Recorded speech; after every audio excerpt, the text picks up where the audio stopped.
Ok, chers amis, je suis en train d'écrire une réponse à de nombreuses questions que je reçois au sujet du vote par Internet. Est-ce qu'il y a eu de la fraude et est-ce qu'il faut demander l'annulation, faire des recours pour demander l'invalidation des résultats des législatives pour les Français de l'étranger. Voilà.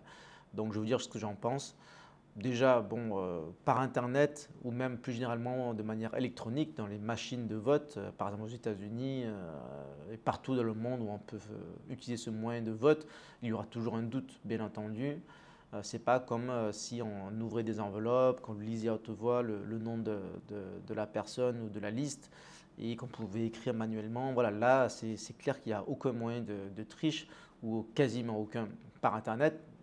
Peut-être que c'est plus sécurisé parce que ce sont des machines, mais peut-être qu'il y a aussi plus de risques de fraude parce qu'on ne sait pas, on ne voit pas physiquement ce qui se passe. On est un peu obligé de faire confiance, même si c'est fait par des experts, qu'il y a plusieurs sociétés, qu'il y a tout un système qui semble être sécurisé. Mais bon, voilà, d'un point de vue humain, il y aura toujours ce doute qui subsiste. Voilà. Donc, si c'est pour en parler éternellement, autant supprimer ce moyen de vote. Voilà. Mais en tout cas, est-ce qu'il y a eu de la fraude? Moi, je ne pense pas et je vais vous dire pourquoi. Je ne dis pas que ça n'arrive pas, je n'écarte pas cette hypothèse. Si dans quelques semaines, il y a une audit et qu'il se trouve qu'il y a une fraude, ben voilà, tant mieux. On a des preuves, etc. Enfin non, pas tant mieux. Je veux dire que bon, voilà, les preuves sont là. Mais moi, je ne pense pas. Je vais vous dire pourquoi.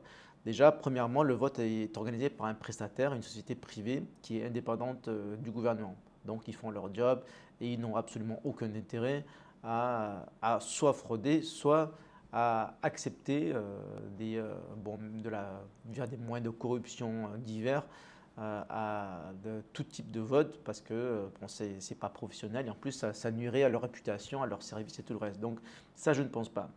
Deuxièmement, le vote est hautement sécurisé. Donc pour nous, le commun des mortels qui ne sont pas des informaticiens, peut-être que ça peut sembler abstrait. Mais bon, voilà, il y a une clé particulière qui fait que tout est crypté et c'est très difficile je pense, casser tous ces codes. Les votes sont enregistrés et ne sont pas dépouillés jusqu'au moment où c'est fait, on va dire devant tout le monde.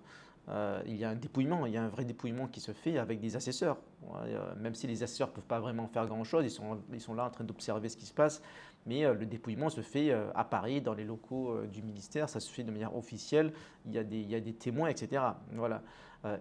Chaque candidat peut envoyer des assesseurs. Je n'en ai pas envoyé parce que je n'ai pas eu le temps d'organiser ça, mais la plupart des grands partis politiques ont des assesseurs pour vérifier cela.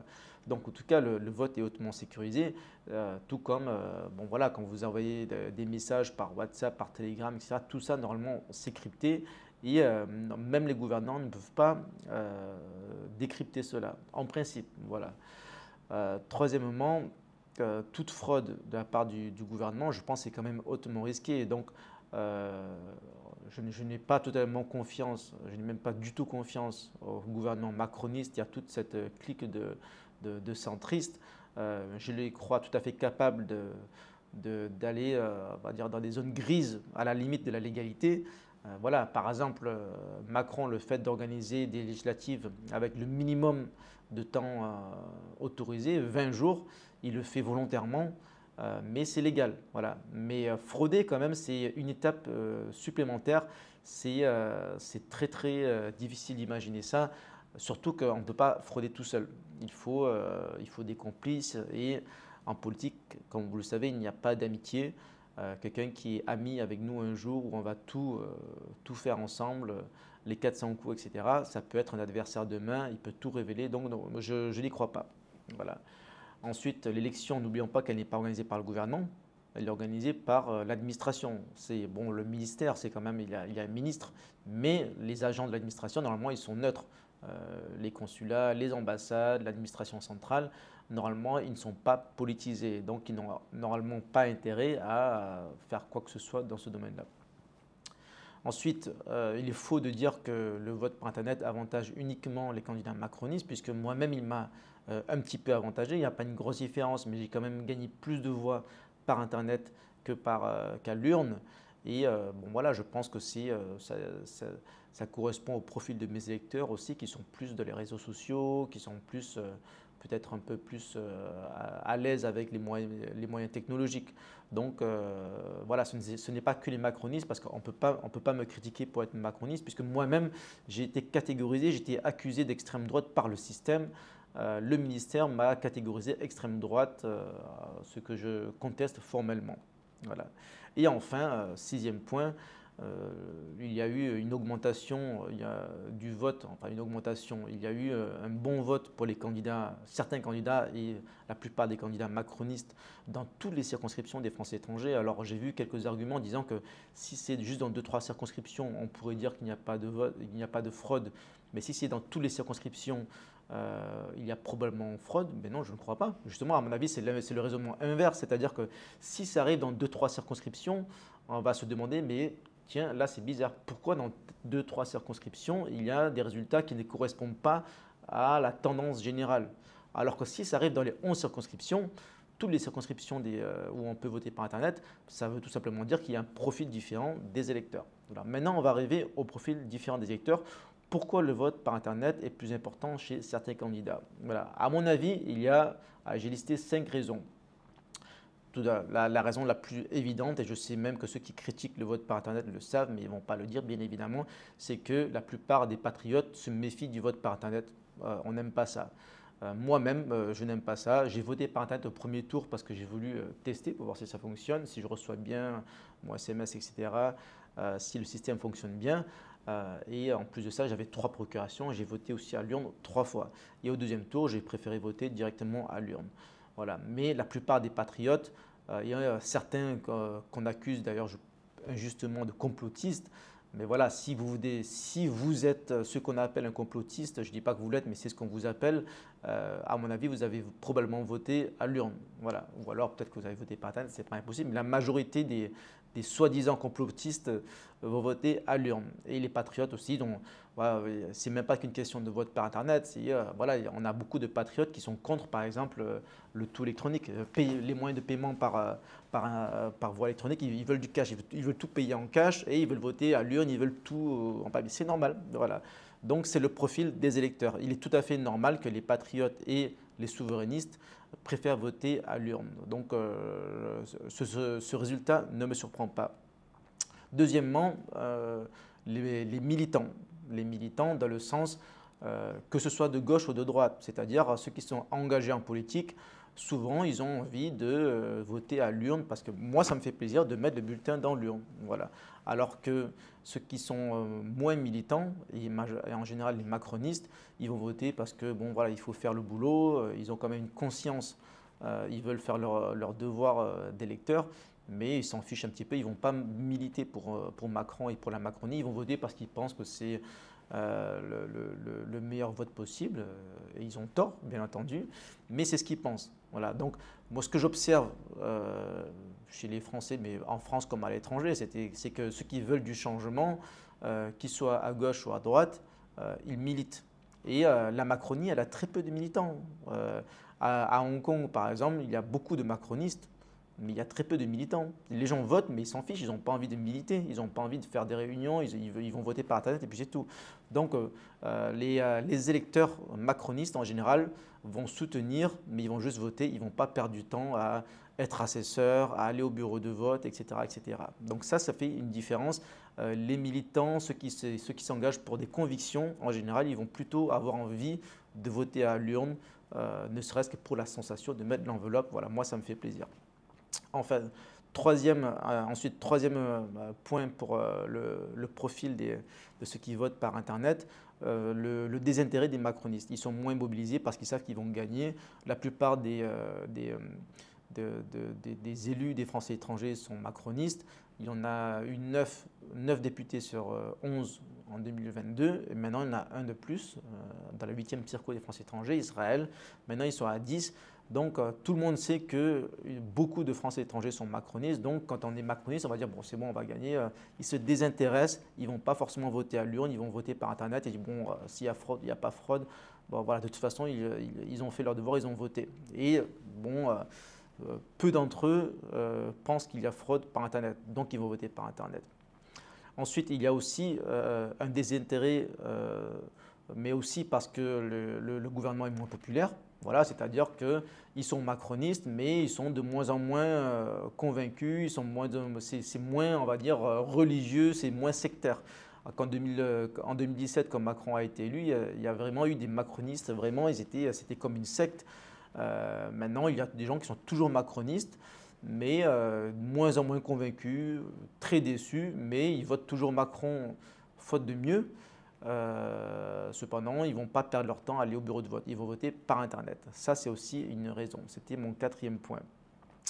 Et ensuite, le cinquième point qui rejoint un petit peu, je pense, le profil de mes électeurs, c'est voilà, les macronistes en général, ils sont très pro-French Tech, ils sont favorables aux nouvelles technologies. Voilà, ce n'est pas forcément vrai ce qu'on dit en France, que voilà, les boomers sont tous macronistes. C'est vrai qu'il y en a beaucoup en France. À l'étranger, il y a beaucoup moins de retraités, sauf dans certains pays, bien entendu, comme la Thaïlande, le Portugal, etc. Mais le profil des Français de l'étranger, c'est moins un clivage jeune et moins jeune, c'est plutôt un clivage, est-ce qu'on a envie de voter à l'urne ou est-ce qu'on est plutôt réseaux sociaux, nouvelles technologies, etc. Donc, toutes ces raisons font que je pense que si le vote par Internet a favorisé certains candidats, c'est tout simplement le profil des candidats et ce n'est pas de la fraude. Voilà. Cependant, ça ne veut pas dire qu'il faut maintenir le vote par Internet. Je pense qu'il y a quelque chose à changer. Mais en tout cas, je vais répondre à certains points précis maintenant parce que vous m'avez posé des questions diverses. Le vote par correspondance. Le vote par correspondance, c'est un petit peu comme le vote par Internet, c'est-à-dire que vous votez, vous n'êtes pas sur place, mais vous votez par un moyen, par un proxy. Certains disent qu'il a été abrogé en 1975. C'est vrai, c'est pas vrai. C'est vrai en France, mais c'est toujours possible pour les Français de l'étranger. Encore en 2022, je me rappelle qu'il y a eu des votes par correspondance qu'on a reçus au consulat. Donc il y a une urne qui contenait tous les bulletins reçus par la poste. Ils sont scellés, ils ne sont pas ouverts. Parce que là aussi, on peut se dire, oui, mais est-ce qu'il y a des gens qui ont ouvert les enveloppes, remplacé les bulletins, ouvert, fermé, tout ça. Voilà. On est un petit peu obligé de faire confiance à l'administration. Ils ont reçu les bulletins, ils les ont mis dans l'urne, ils ont fermé à clé, personne n'y a touché jusqu'au jour du vote. On sort l'urne qui contient les votes par procuration et on les ouvre d'ailleurs normalement à la fin, enfin, quand on fait le dépouillement. Voilà, donc le vote par correspondance existe toujours, mais il n'existe que pour les Français de l'étranger. Mais ce serait peut-être une bonne idée d'abroger cela parce qu'effectivement, c'est la porte ouverte à toutes les fraudes. On n'est pas sûr que la personne qui remplit, qui signe, etc. est la bonne personne.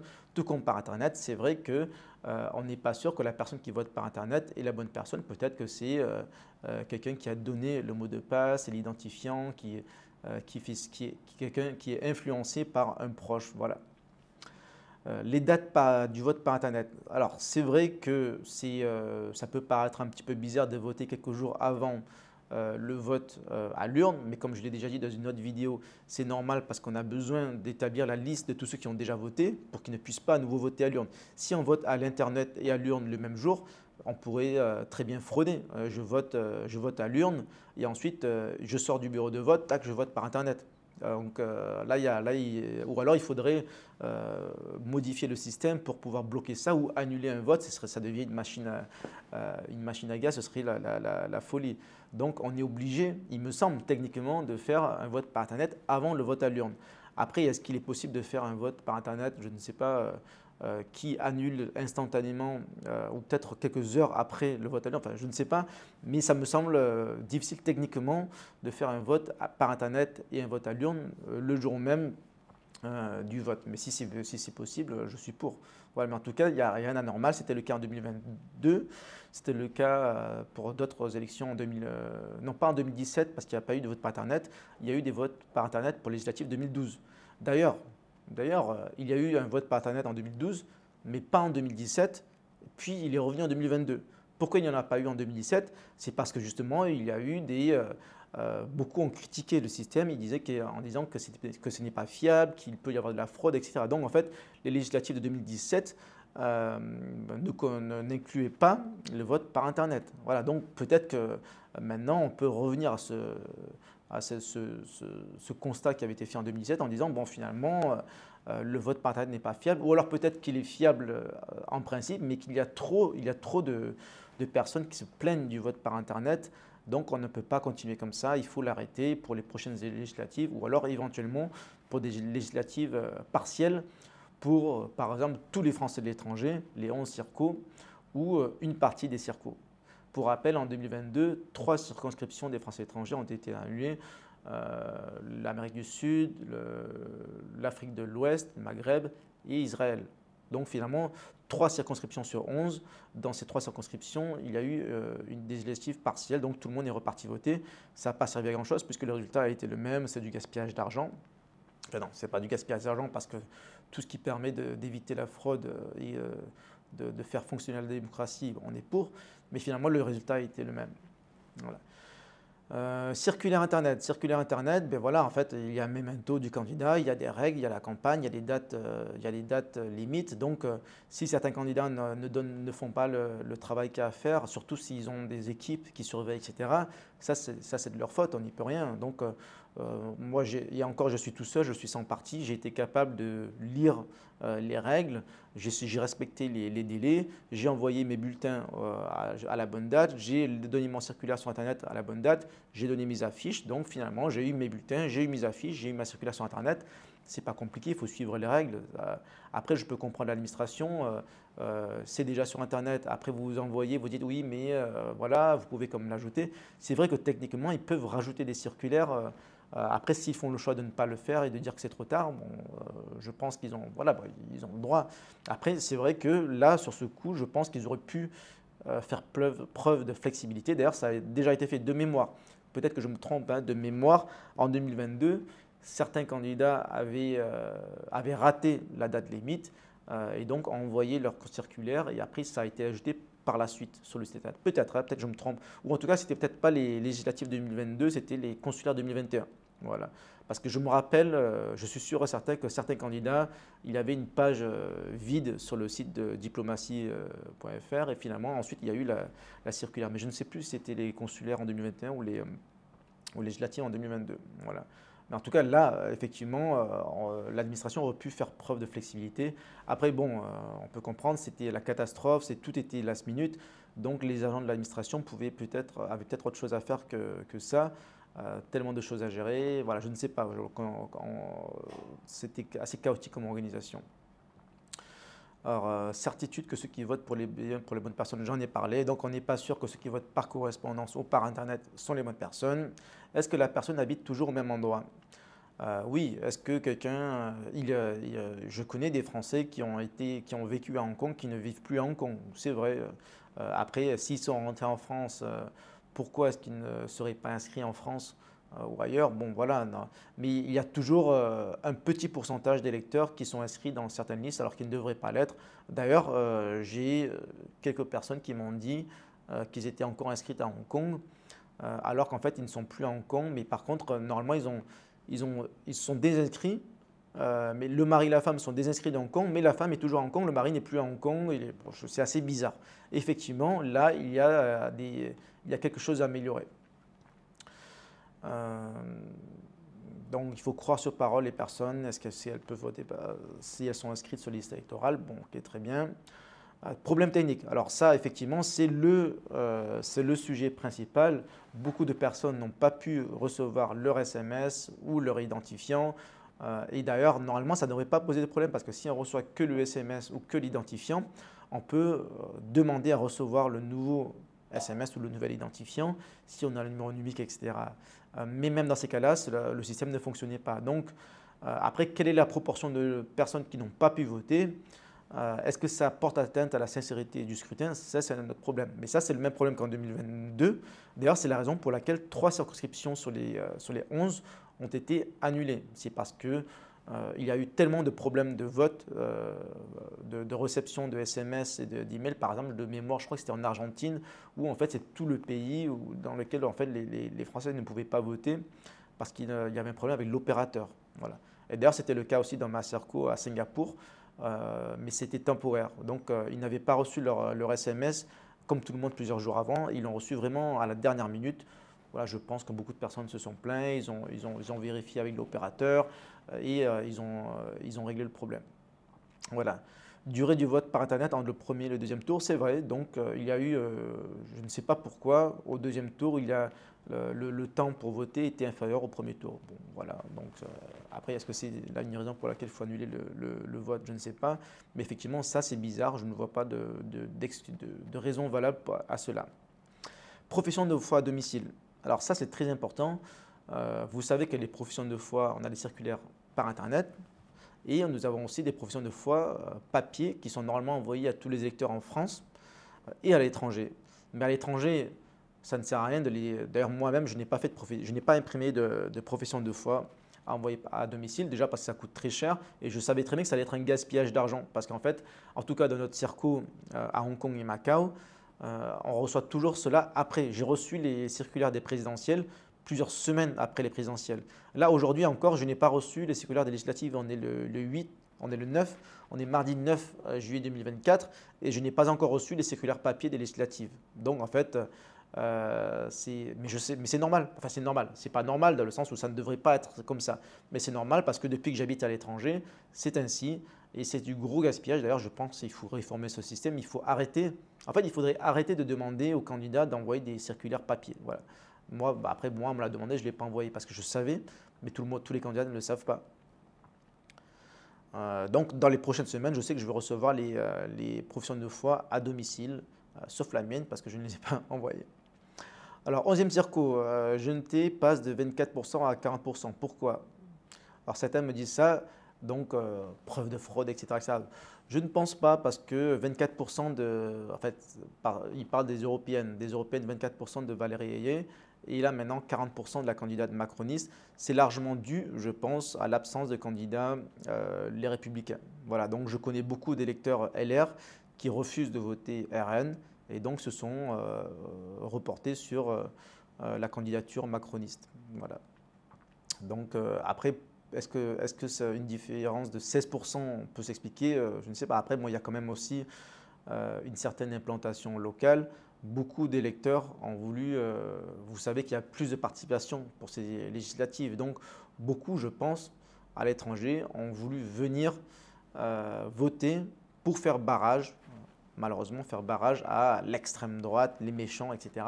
Donc, beaucoup de macronistes, comme je vous l'ai dit d'ailleurs il y a quelques minutes, beaucoup de macronistes qui d'habitude se disent que c'est bon, c'est gagné d'avance, ça ne sert à rien de voter. Là, ils sont revenus aux urnes, ils ont dit « Ouh là, là maintenant, danger de l'extrême droite, on va venir, on va voter ». Donc, il y a eu, je pense, une surmobilisation de la gauche et des macronistes chez les Français étrangers. Et comme les macronistes sont très, très, très nombreux, malheureusement, dans notre circo, ben, voilà, c'est comme ça qu'on passe de 24% aux européennes à 40% aux législatives. Donc, surmobilisation des macronistes et en plus de ça, absence de candidats LR. Annulation de tous les législatives des Français de l'étranger, les 11 circos, on me demande si je suis pour. Oui, oui, je suis pour. Il faut tout annuler parce que c'était vraiment la semaine. D'ailleurs, à cause de la difficulté d'organisation pour les Français de l'étranger, normalement, il va y avoir 2 semaines.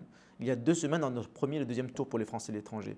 En 2022, les Français de l'étranger ont voté 1 semaine avant les Français de France et même de métropole et d'outre-mer.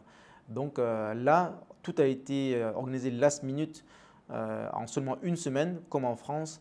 Et en plus de ça, avec les délais que vous savez, tous les problèmes que vous savez, pour moi, le vote n'a pas eu lieu dans des conditions optimales pour que le résultat du scrutin soit sincère. Vote par Internet le même jour, bon, je l'ai déjà dit, je suis pour si c'est possible techniquement, mais pour l'instant, je ne vois pas comment c'est possible techniquement. Il y a trop de risques de voter à la fois à l'urne et par Internet. Annulation du vote par Internet, voilà, je suis pourquoi pas supprimer tout simplement le vote par Internet. C'est dommage quand même parce que bon, pour moi c'est facile à dire, j'habite à Hong Kong, le consulat n'est pas trop loin de chez moi. Bon, il est quand même à presque 1 heure, mais c'est pas très loin. Par rapport à des électeurs qui sont en Russie, en Australie, où il faut sans doute prendre l'avion pour aller au consulat, ces gens-là, ils ne vont pas prendre l'avion pour aller voter pour les législatives, je pense, en principe. Donc, si je devais choisir, je dirais qu'il faut maintenir le vote par Internet pour les Français de l'étranger, mais il faut des preuves que ce soit sécurisé. Voilà, moi il faut comparer avec ce qui se passe dans les autres pays.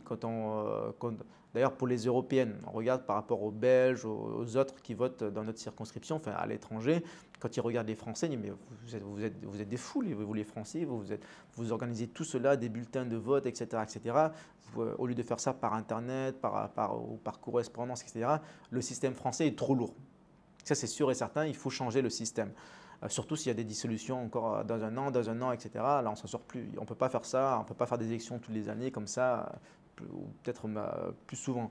Donc, il faut un jour ou l'autre moderniser le système, mais il faut être sûr que ce soit sécurisé. Par exemple, comme le Bitcoin, comme la crypto-monnaie. Donc, d'ailleurs, normalement, la plupart des patriotes et des complotistes, normalement, aiment bien les crypto-monnaies parce qu'ils n'ont pas confiance au gouvernement, etc., etc.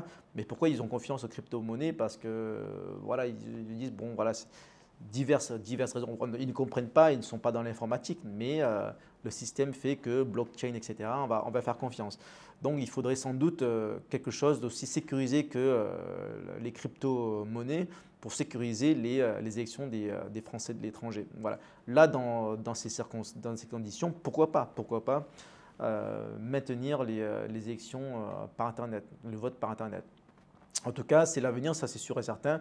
Je ne sais pas si c'est dans 10 ans, dans 100 ans, dans 500 ans, mais on ne peut pas pour toujours voter papier. Il faut juste être sûr qu'on puisse voter par Internet. Le problème, c'est qu'il faut communiquer. Le gouvernement, pour l'instant, dit c'est bon, c'est sécurisé, mais en fait, la plupart des gens, même moi, je n'ai pas envoyé d'assesseur pour le dépouillement par Internet. Moi-même, je ne sais pas exactement ce qui se passe. Qu'est-ce qu'ils font? Ils cliquent sur le bouton, ils disent dépouillement et ensuite, ça prend combien de temps? Est-ce que c'est instantané ou est-ce que ça prend 10 secondes, 20 secondes, 30 secondes pour que… Est-ce qu'on voit une barre qui passe de 0 à 50%, 100%, etc. Le dépouillement, comment ça se fait exactement? Je ne sais pas. Donc, il faudrait communiquer pour expliquer aux électeurs comment se fait le dépouillement et pourquoi c'est sécurisé. À partir de ce moment-là, on pourrait voter de manière plus sereine. Voilà ce que j'ai à dire. Mais après, peut-être, voilà, pour résumer, à mon avis, il n'y a pas de fraude.